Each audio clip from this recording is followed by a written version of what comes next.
Entonces ahí tenemos en nuestras hojas, en la última de las hojas está el mensaje, perdón, el texto bíblico de la predicación.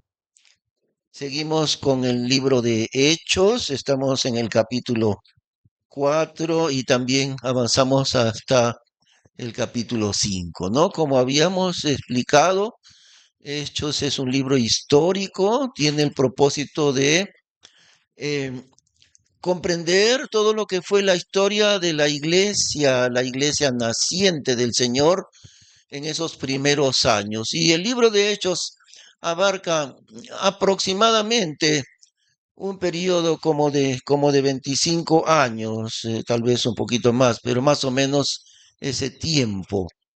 Y cuando vemos todos los problemas que surgieron al inicio de la iglesia, recordemos que la razón era que no había todavía la doctrina del Nuevo Testamento y los que enseñaban la palabra de Dios eran los apóstoles y los apóstoles mismos no habían recibido de Dios una enseñanza anterior en los profetas del Antiguo Testamento acerca de la iglesia. Ellos ignoraban qué era la iglesia. Ahora nosotros nos podemos preguntar, ¿y por qué Dios en el Antiguo Testamento, en las escrituras de los profetas antiguos, por qué Dios no le mostró a su pueblo a Israel o también al mundo, ¿no? Porque la Biblia es para el mundo entero. ¿Por qué Dios no mostró desde el Antiguo Testamento que vendría a existir un pueblo nuevo de Dios que se llamaría la iglesia? ¿Por qué Dios no lo reveló en el Antiguo Testamento? Bueno, vamos a, la respuesta final a eso es porque Dios es Dios. Nosotros no entendemos bien por qué, pero lo que sí podemos decir, Dios sí sabe bien por qué lo hizo así. Dios no le mostró la manera como Dios habló en el tiempo antiguo, ¿no? Desde Génesis hasta Malaquías, 39 libros del Antiguo Testamento que en realidad cubren varios miles de años desde la creación del mundo hasta 400 años antes de Cristo. Entonces, en toda la revelación de Dios que es extensa en el Antiguo Testamento, Dios no les mostró a sus profetas que iba a venir más adelante una nueva congregación de Dios en medio de los gentiles, ya no de Israel, sino en los gentiles, un pueblo nuevo de Dios que se llamaría la iglesia.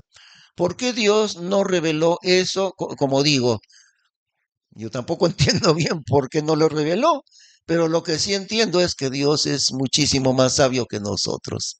Eso sí, y Dios sabe, es como un papá, ¿no? Que a su hijito de 5 años todavía no le va a enseñar ciertas cosas de la vida porque todavía no puede entenderlo. Más adelante se lo explicará cuando tenga 12 años, qué sé yo, pero todavía 3, 4 años todavía no puede entenderlo. Tal vez esa pueda ser la razón. Ahora, habiendo dicho esto de que la iglesia fue un misterio no revelado en el Antiguo Testamento. En segundo lugar, podemos añadir eso, cuando ya fue revelado el misterio después de la venida de Cristo, ¿no? Y especialmente a través del apóstol Pablo, porque fue Pablo el que escribió, bueno, fue Dios, ¿no? Fue el Espíritu Santo el que escribió la Biblia, pero Dios usó a Pablo como instrumento divino para escribir el Nuevo Testamento, muchos de los libros del Nuevo Testamento. Y la doctrina acerca de la iglesia, Dios la revela mayormente a través de él, de Pablo el apóstol. Entonces, así como hemos dicho que la iglesia es un misterio en el Antiguo Testamento, tenemos que añadir esto también. A pesar de que en el tiempo antiguo no se entendía ni se sabía nada de la iglesia, sin embargo, ahora que ya lo entendemos, nos damos cuenta que la iglesia sí está presente en el Antiguo Testamento y está presente por todos lados. La iglesia sí está presente en el Antiguo Testamento, pero de una manera que ellos no lo entendían en aquel tiempo. Vamos a poner un ejemplo, ¿no? Ustedes saben cómo Abraham, ya cuando estaba él muy anciano, entonces él envía a su siervo, el mayordomo de su casa, lo manda y le dice, anda tú a la tierra de mi familia, en Harán, allá lejos de aquí, a la tierra de donde yo salí para venir a esta tierra, vas a ir y yo te mando, bajo juramento de Dios te mando. Irás donde está mi familia en la tierra de Harán. Y de allí vas a traer una esposa para mi hijo Isaac. Y el siervo obedece. Bueno, Isaac no fue a buscar esposa, sino que su papá, Abraham, le manda al siervo, al mayordomo, para traer esposa para Isaac. Y es una historia muy hermosa porque el siervo llega ahí muy lejos a la tierra de donde era Abraham antes, ¿no? Y de ahí entre los parientes de Abraham, efectivamente, Dios le bendice y él consigue a Rebeca para ser esposa de Isaac, hijo de Abraham. Entonces, esa historia, desde miles de años atrás, los creyentes de Israel lo leían, los doctores de la ley, todos ellos, los profetas. Y se entiende muy bien esa historia, lo que sucedió. Lo que no sabían y que recién ahora lo entendemos es esto, ¿no? Escuchemos con cuidado. A ver, por favorcito, hay que darle espacio a la, ¿no?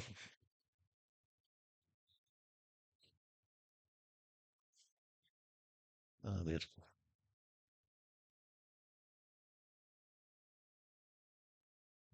Muy bien, decimos entonces, lo que ahora sí entendemos de esta historia de Abraham es lo siguiente. Abraham representa a Dios el Padre. El mayordomo de Abraham representa al Espíritu Santo. Isaac, hijo de Abraham, representa al Señor Jesucristo. Ahí está. Y eso recién cuando hemos entendido ahora, ¿no? A partir del apóstol Pablo, cuando ya hemos entendido el misterio de Dios, que es la iglesia, ahora sí, el Espíritu Santo nos ilumina y nos hace comprender que la iglesia sí está en el Antiguo Testamento, pero de otra forma, simbólica y espiritual. Entonces, Abraham, que representa a Dios el Padre, y el mayordomo es el Espíritu Santo. Entonces, así como está en la historia, historia real que sucedió, nos indica algo muy, muy hermoso. Dios el Padre manda a su Espíritu Santo muy lejos en el mundo de los hombres. Y es de una belleza tan grande e increíble porque Abraham le está diciendo a su mayordomo, de aquí no vas a tomar esposa de estas mujeres paganas, idólatras, no tomarás esposa para mi hijo, sino que te irás allá en Harán, lejos de donde yo salí, porque allí están los que son de mi sangre, mi familia, y entre ellos vas a conseguir una esposa para mi hijo Isaac. Ándate hasta allá y cuando regreses vas a regresar con la nueva esposa de mi hijo. Igual que eso, Dios el Padre lo envía a su Espíritu Santo, diciéndole, irás lejos al mundo, porque allí están los que son de mi sangre. Comprendemos qué hermosa es esta simbología espiritual. Dios le está diciendo al Espíritu Santo, los de mi sangre, los de mi familia están allí, en medio del mundo, o sea, su iglesia, nosotros, los que son de la sangre de Dios, están allí en el mundo. Y eso le dice el Padre a su Espíritu Santo. Anda allá y me traerás esposa para mi Hijo Jesucristo, para mi Hijo Jesucristo. Así que el mayordomo, ¿no? Él va, viaja hasta Harán y ahí consigue a Rebeca, que era de la parentela de Abraham. Y le preguntan a Rebeca si va a ir a casarse con Isaac. Y Rebeca nunca lo ha conocido a Isaac, nunca lo ha visto. Pero ella dice, sí, yo iré para casarme con Isaac, yo iré. Entonces el Espíritu Santo llegó a este mundo y en medio del mundo ha tomado él, el Espíritu Santo, una esposa para el Hijo de Dios, para Cristo Jesús, que somos nosotros, su amada iglesia. Y así como ellos, los familiares le preguntan a Rebeca, ¿irás con este varón? Ni conoces al que será tu esposo, nunca lo viste, pero vas a ir a casarte con él, ¿no es cierto? Sí, yo iré, dice Rebeca. Y dice la Biblia que nosotros, los que somos sus hijos, el Señor Jesús, a quien amáis sin haberle visto, le amamos a Él, al Señor Jesús, pero nunca le hemos visto. Un día le vamos a ver, por supuesto. Y así que Rebeca viaja de la tierra de Harán, viaja hacia el hogar de Abraham, pero viene acompañada por el mayordomo hacia la casa de Abraham. Entonces la iglesia del Señor un día viajará acompañada del Espíritu Santo al cielo, al hogar de Dios el Padre. El Espíritu Santo vino al mundo, cumplió la misión encomendada por el Padre, en medio del mundo, llamar a los que son de la sangre de Dios, a los creyentes, a nosotros. Y una vez que se completó, que se completará el número de los creyentes, saldrá el Espíritu Santo junto con la iglesia de este mundo para ir otra vez al hogar de Abraham, del Padre, ¿no? En esa representación. ¿Y para qué? Para casarse con el Hijo de Dios, a quien nunca lo ha visto. Rebeca viene para casarse con Isaac. Así que esa historia es increíblemente hermosa y esa simbología espiritual está allí en Génesis desde hace varios miles de años. Pero los profetas del Antiguo Testamento, Isaías, Jeremías, Ezequiel, Daniel, no sabían que ahí está esa simbología, porque no les había sido revelado a ellos el misterio de la iglesia. Nosotros ahora sí lo entendemos, ¿ve? Hay muchos lugares del Antiguo Testamento donde la iglesia está presente. Otro ejemplo en el libro de Cantares. El tema de Cantares, escrito por Salomón, allí el tema es el matrimonio, ¿no? Ese es el tema de Cantares. El esposo y la esposa. Pero en segundo lugar, su aplicación espiritual es Cristo con su esposa, la iglesia. Y también eso es grandemente maravilloso. Todo el transcurso que hay, la relación entre Cristo y su iglesia en el libro de Cantar de los Cantares. Pero también del matrimonio, ambas cosas, el libro de Cantares, ¿no? El matrimonio del hombre, nosotros, pero también el matrimonio entre Cristo y su iglesia. Así es la Biblia, tan rica, tan profunda realmente. Pero entonces estamos diciendo, ¿no? Recapitulando, que llegamos al libro de Hechos, llegamos al nacimiento de la iglesia, pero los apóstoles, que son los que enseñan la doctrina de Dios, porque recordemos, no había aún el Nuevo Testamento. Entonces los que enseñan la doctrina de Dios son los apóstoles, los 11, ¿no? Porque ya no está Judas. Y ellos 11, los 11 apóstoles, ignoran que Dios está trabajando para hacer nacer en medio del mundo un nuevo pueblo de Dios, la iglesia. Los apóstoles no lo saben. Y a lo largo de esos años que están en el libro de Hechos, lo van entendiendo recién poco a poco. Así que esa es la clave para entender la parte histórica que es el libro de Hechos, ¿no? Llegamos al capítulo 15, bueno, nos adelantamos, pero solamente para mencionarlo. Cuando llegamos al capítulo 15 de Hechos, es necesario que hagan ellos una reunión entre los apóstoles y los demás líderes y los demás hermanos. Hacen una reunión allí y ahí en Hechos capítulo 15 han pasado justamente más o menos como 15 años después de la resurrección del Señor Jesús. Y han transcurrido 15 años que la iglesia nació, pero ellos no saben cómo resolver un problema grande que tuvieron, porque se habían convertido a Cristo muchas personas gentiles, o sea que no eran judíos, ¿no? Se habían convertido al Señor muchos gentiles fuera de Israel. Y la pregunta era, la gran pregunta, porque nadie sabía cómo resolver eso. La pregunta era, estos judíos que se convirtieron, perdón, estos gentiles que se han convertido a Cristo, ¿se deben volver como judíos? ¿Se tienen que circuncidar y guardar los ritos de la ley de Moisés? ¿Sí o no? ¿O simplemente siendo gentiles pueden llegar a Dios de frente sin volverse judíos? Esa era la gran pregunta.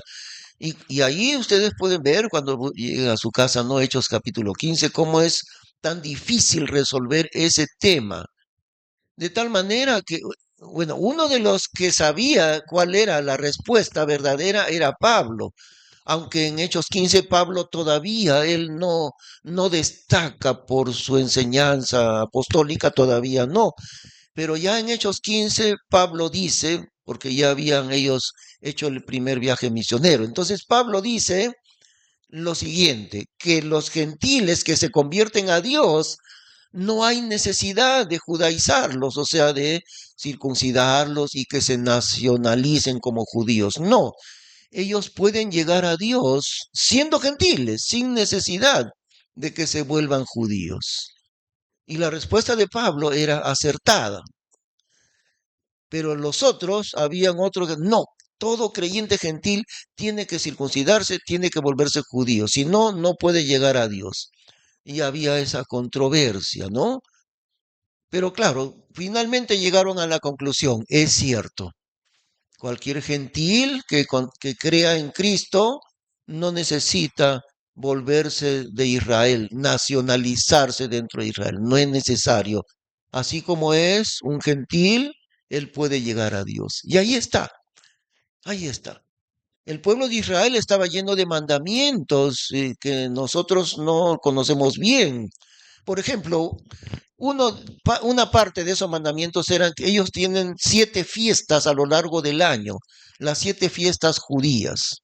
Una de ellas es la Pascua, otra fiesta es Pentecostés, otra fiesta de las cabañas, etcétera. 7 fiestas en el año. Si nosotros tuviéramos que volvernos judíos al creer en Cristo, nosotros tendríamos que celebrar 7 fiestas al año. Tendríamos que celebrar la Pascua y Pentecostés y la fiesta de las cabañas y toda la fiesta de las primicias y todo lo demás. Pero nosotros nunca hemos sido instruidos de guardar esas 7 fiestas, ¿no es así? O usted guarda la Pascua, o usted guarda el día de Pentecostés, hermano. Nadie, porque en la iglesia no, ya no, esas fiestas judías son para los de Israel. Y esa era la gran pregunta al comenzar la iglesia, ¿no? En los primeros años. Lo que sí nos ha dado Dios son dos ordenanzas. Una es el bautismo. Eso sí es para los cristianos, para nosotros. El bautismo es lo primero. Todo creyente se debe bautizar. Así como todo judío se debe circuncidar. Nace un niño judío y a los 8 días de nacido lo circuncidan, ¿no? Sin excepción, sin excepción. Entonces, todo creyente, cuando él se convierte a Cristo, debe bautizarse. Y si no se bautiza, ¿qué pasa? ¿Pierde su salvación? No, no pierde su salvación, porque la salvación no es por el bautismo, pero sí está desobedeciendo a Dios, eso sí, porque todo creyente se debe bautizar. Y la otra ordenanza que el Señor nos ha dejado es la cena del Señor, ¿no? Participamos del pan y el vino cada cierto tiempo. Esas dos cosas para los cristianos que nosotros somos gentiles, el bautismo y la cena del Señor. Nada más, nada más. Todas las otras cosas judías no son para nosotros. Y este conflicto había entonces al inicio de la iglesia. Recordemos otro detalle más. En estos primeros momentos en que el Espíritu Santo llegó a cada creyente en la ciudad de Jerusalén, todos los que estaban allí al principio, hasta el capítulo donde estamos ahorita, todos eran creyentes de Israel. Todos ellos. Ahí no había gentiles, ¿no? Eso recordamos para entender bien. Ahora sí, con esa introducción, ahora sí vamos a la lectura que tenemos aquí en la página. Hechos capítulo 4, 32. Y de la multitud de los que habían creído era un corazón y una alma. Y ninguno decía ser suyo algo de lo que poseían, mas todas las cosas les eran comunes. Y los apóstoles daban testimonio de la resurrección del Señor Jesús con grande poder, y gran gracia estaba sobre todos ellos. Ni había entre ellos ningún necesitado, porque los que poseían heredades o casas, vendiéndolas, traían el precio de lo vendido. eh, Nunca más ha vuelto a repetirse esto, ¿no? Vendían sus propiedades porque les nacía del corazón, simplemente. Nadie les dijo, estamos obligados cada uno, el que tiene más dinero que dé a los que tienen poquito, el que tenga un terreno que lo venda para que con ese dinero ayudemos a los creyentes que son bien pobres. Nadie les obligó. Les nació del corazón hacerlo simplemente, ¿no? Tan grande era la manifestación de Dios en medio de ellos. Entonces, versículo 1, ¿no? Eran los que habían creído, eran un corazón y una alma. Y ninguno decía ser suyo algo de lo que poseían, mas todas las cosas les eran comunes. Compartían entre todos para la necesidad de los que tenían muy poco. Vivían compartiendo todos sus bienes para que no le falte a nadie. Eso es lo que hacían. Y esto no se ha repetido en la historia de la iglesia, porque era algo espontáneo, ¿no? Nadie está obligado a hacerlo, era espontáneo. También la predicación y los apóstoles daban testimonio de la resurrección del Señor Jesús con grande poder y gran gracia estaba sobre todos ellos. Y no había entre ellos ningún necesitado, porque los que poseían heredades o casas, vendiéndolas, traían el precio de lo vendido y lo depositaban a los pies de los apóstoles, y era repartido a cada uno como tenía la necesidad. Entonces José, que fue llamado de los apóstoles por sobrenombre Barsabás, que es interpretado hijo de consolación, levita y natural de Chipre. Este Barnabás es el mismo que más adelante él sale en el primer viaje misionero de Pablo. Él es el mismo, ¿no? Compañero de Pablo en su primer viaje misionero. Un hermano muy fiel, muy valiente en el servicio de Dios, Barnabás. La bulla, no podemos hacer nada con esa bulla. Pues sigamos nomás. Versículo 37, lo que hizo Barnabás, ahí dice, como tuviese una heredad, la vendió y trajo el precio y lo depositó a los pies de los apóstoles. Pero no era el único, se le menciona a él nada más como un ejemplo entre muchos. Muchos hermanos hacían eso y Barnabás también. Vendió su heredad y trajo el el precio completo, quiere decir, el precio completo de la heredad y lo depositó a los pies de los apóstoles. Ahora, pasamos al versículo 1, que es el capítulo 5. Ahí sigue, versículo 1. Mas un varón llamado Ananías, con Zafira su mujer, vendió una posesión y defraudó parte del precio, sabiéndolo también su mujer, y trayendo una parte la depositó a los pies de los apóstoles. Y aquí se presenta un problema, ¿no? Ananías no trajo el precio entero. No estaba Ananías obligado a vender su herencia, su casa, su terreno. Eso nadie de los creyentes estaba obligado a vender y regalar el dinero para los hermanos pobres. Nadie les había obligado a hacer eso. Pero el problema con Ananías, hay un problema fuerte aquí con Ananías, porque muere Ananías y también muere su esposa. Pero ¿cuál es el problema? El problema no era que por qué había vendido su heredad, el problema era que él estaba mintiendo. Él, supongamos, su heredad la vendió, por decir, en 30.000 dracmas. Bueno, las monedas de ese tiempo, entre ellos no sé cuál era el nombre de su moneda. Supongamos que eran las dracmas. Si la vendió en 30.000 dracmas, él dijo, dentro de su idea, junto con su esposa, la he vendido en 20.000. Y aquí están los 20.000 del precio de mi heredad. Y él se quedó con 10.000. Si él hubiera dicho, me han pagado 30.000, pero yo quiero dar para el Señor solamente 20.000. Muy bien, perfecto, ¿no? Hubiera dicho la verdad. La vendí en 30.000 y solamente quiero dar 20.000. 10.000, yo me quedo con eso. Perfecto. No había ningún problema con eso porque todo era voluntario. El problema era que Ananías dijo, la vendí en 20.000 y aquí están los 20.000. Y eso era mentira. Eso era mentira, ¿no? El precio que vendió no era 20.000, sino 30.000. O sea, ponemos el ejemplo, ¿no? Eso era el problema. Por eso dice, defraudó, versículo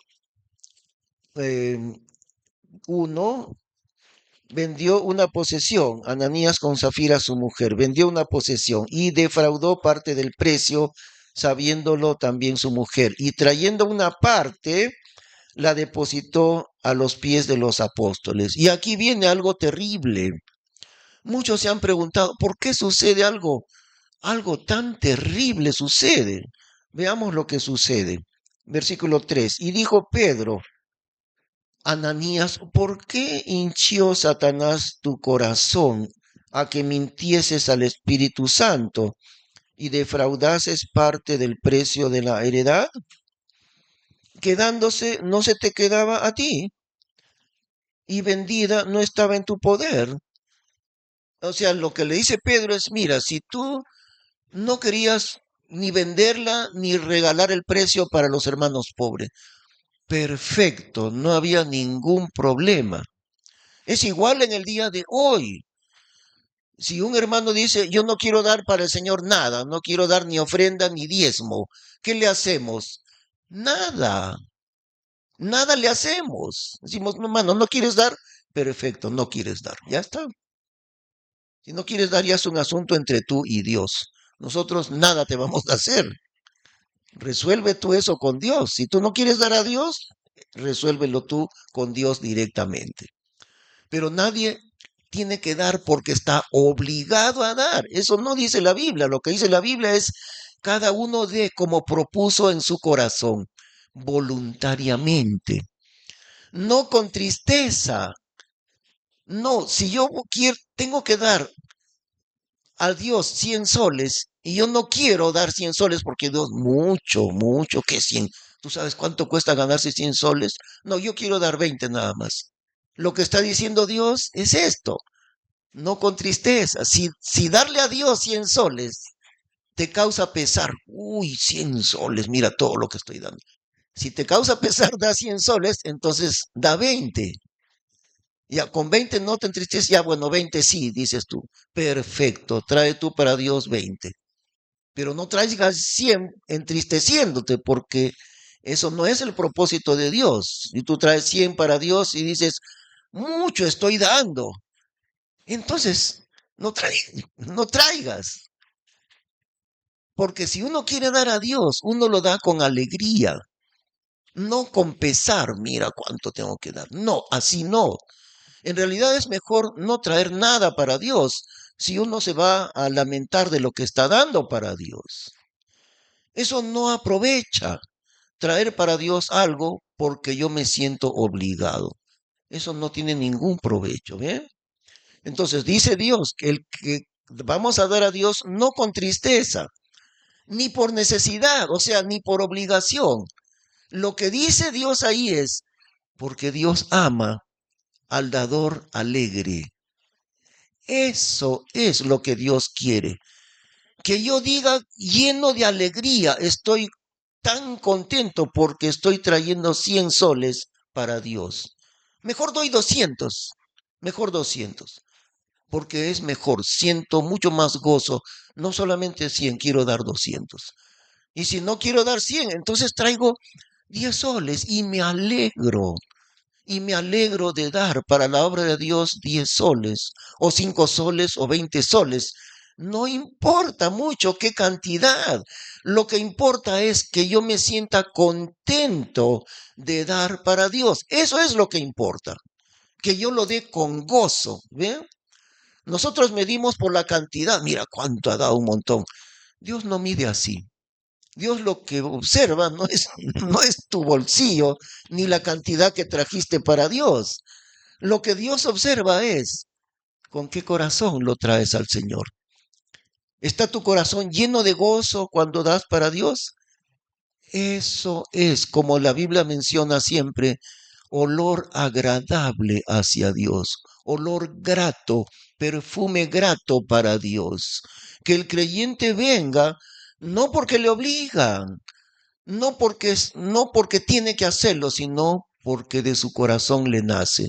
Y no solamente le nace del corazón, sino que está lleno de alegría, se alegra, se goza de traer a su Dios esta cantidad para su obra.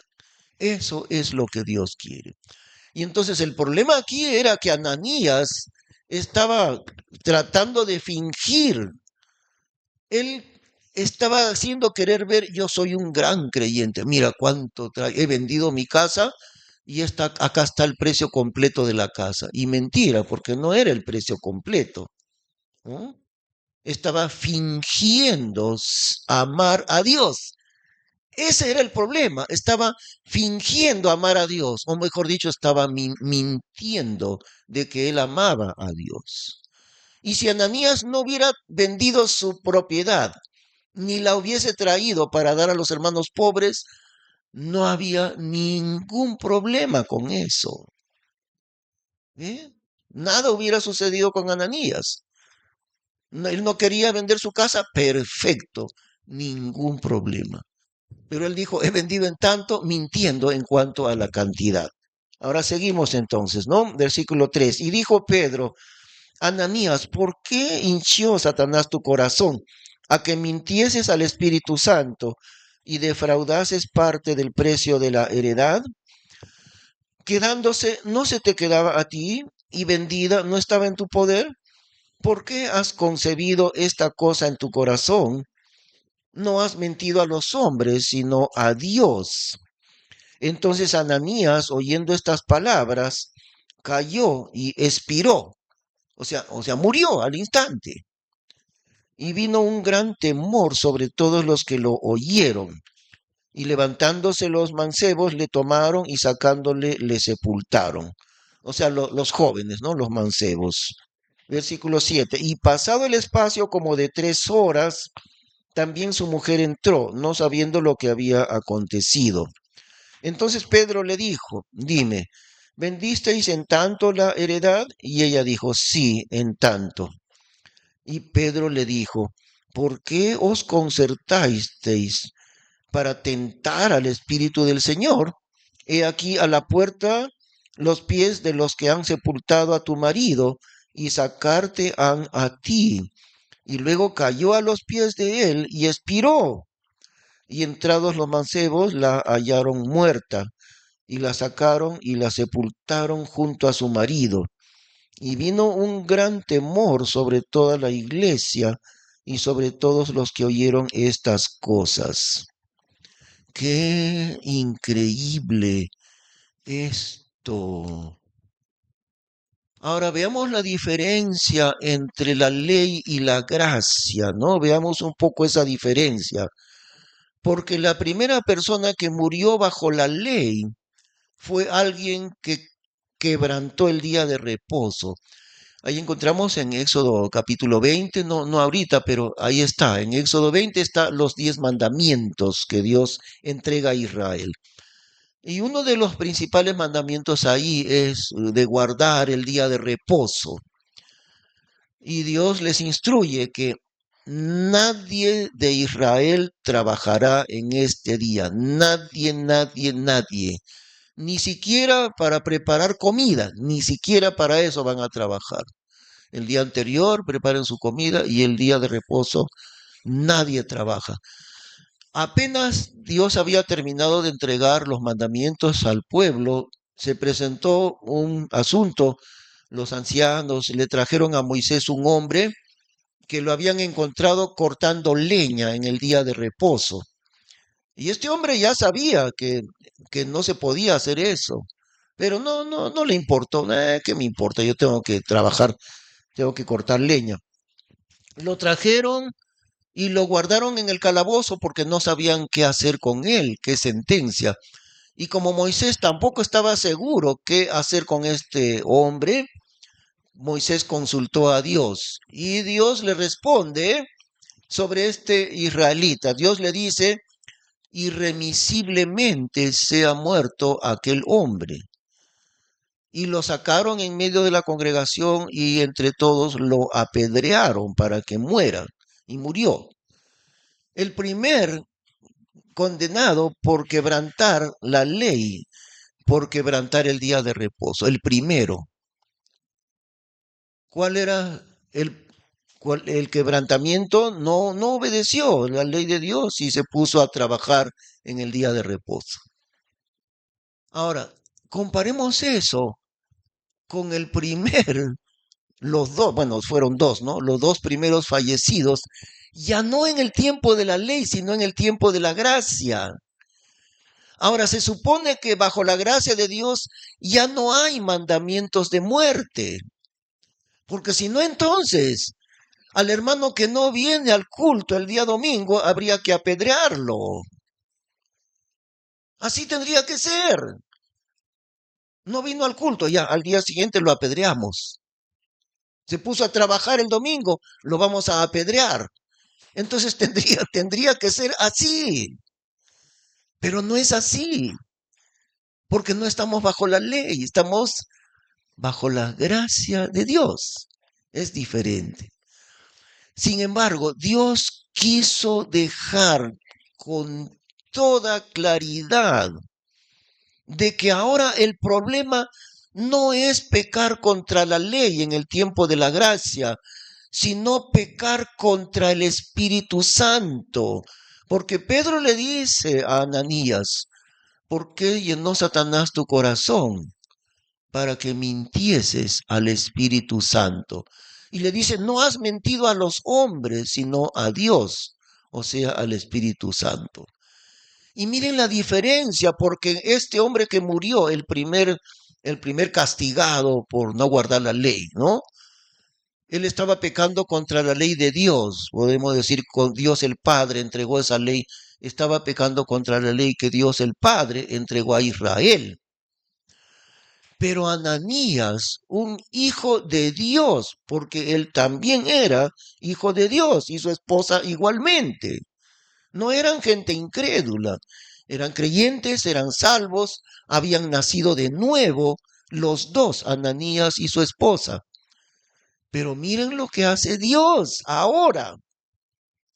Los primeritos que mueren ya no bajo la ley, sino bajo la gracia. Y el pecado ahora no es contra la ley escrita de Moisés, sino contra el Espíritu Santo. Es diferente. El Señor Jesús les dice cuando los fariseos, los líderes de Israel le acusan diciendo ante la gente, este Jesús, mira cómo echa los demonios. ¿Sabes por qué echa los demonios? Por el poder de Belcebú, príncipe de los demonios. Y Jesús le dice, toda blasfemia contra Dios al hombre le puede ser perdonada. Y toda blasfemia contra el Hijo de Dios, contra Jesús. Pero al que blasfemare contra el Espíritu Santo, no le será perdonado, ni en este siglo, ni en el venidero, al que blasfemare contra el Espíritu Santo.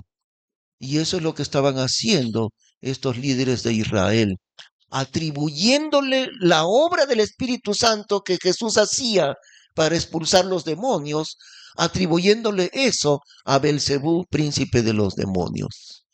Estaban pecando contra el Espíritu Santo. Así que ahora en el tiempo de la gracia hay otro peligro y es el peligro de pecar contra el Espíritu Santo.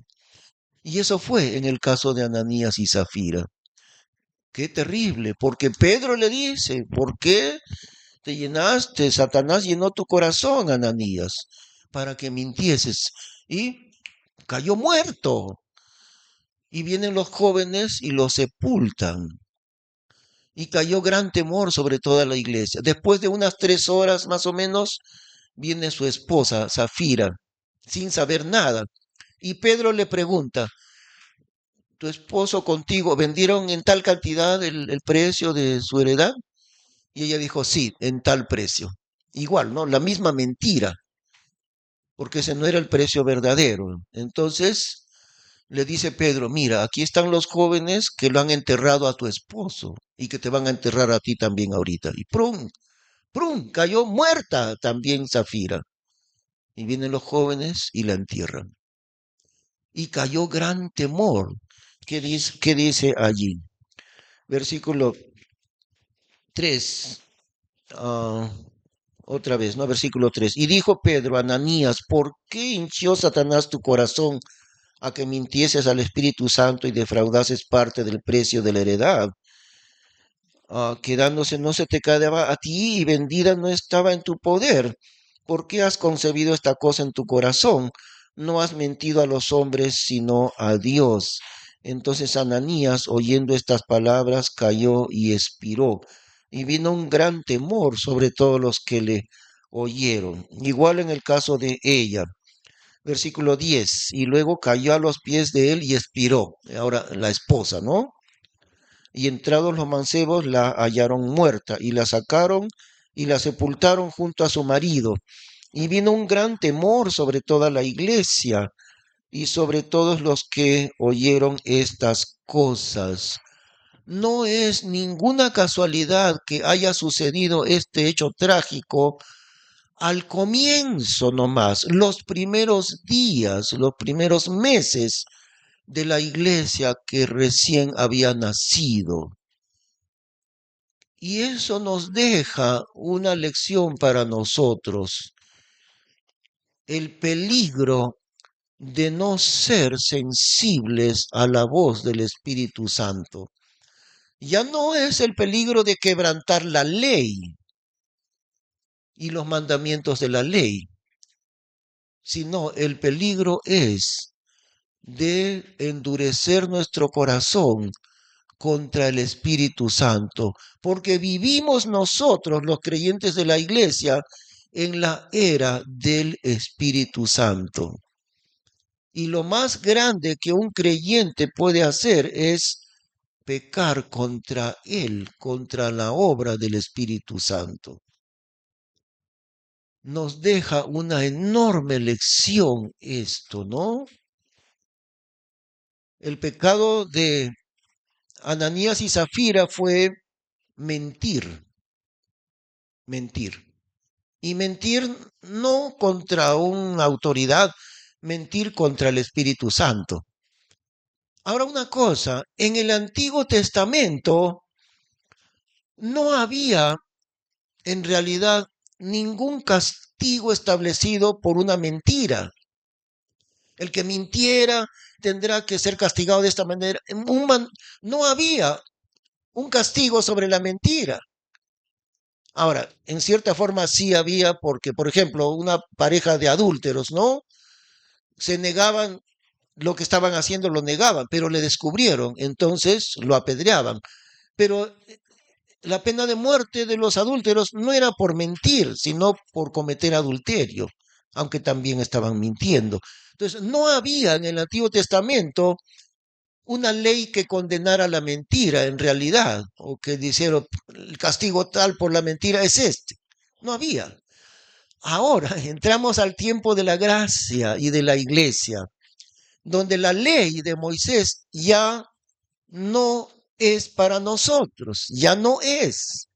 Ya no estamos sujetos a la ley de Dios.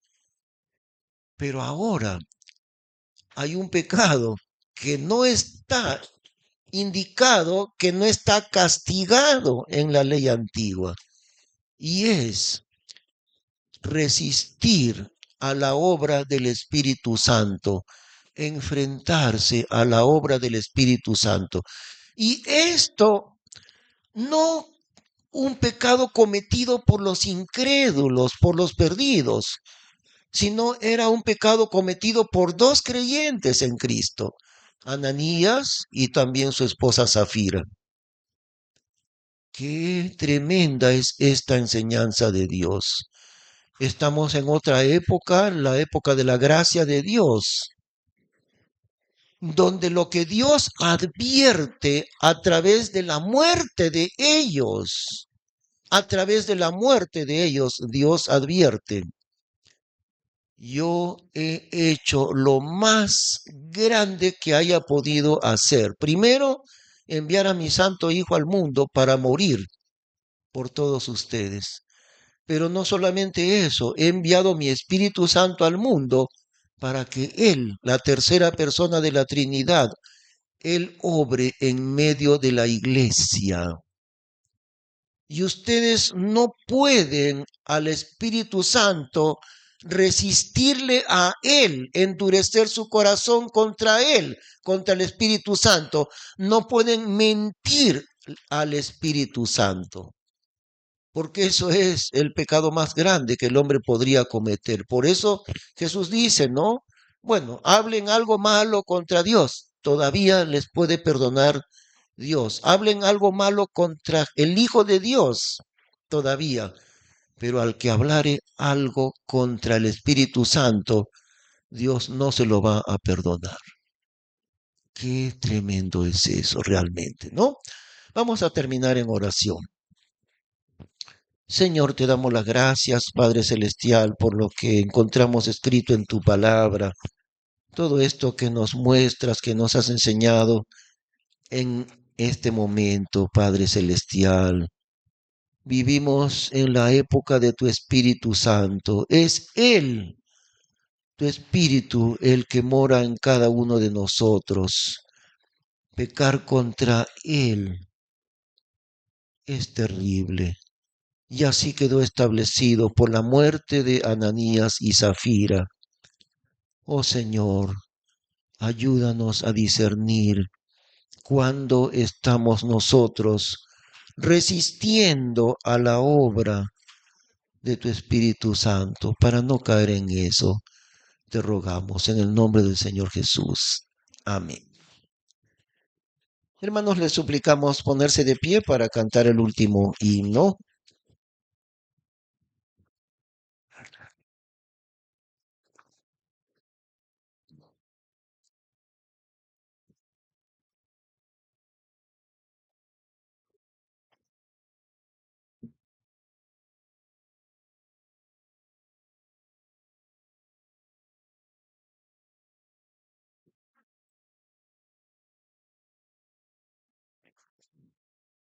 Bien, hermanos, vamos a culminar este servicio con el himno número 6.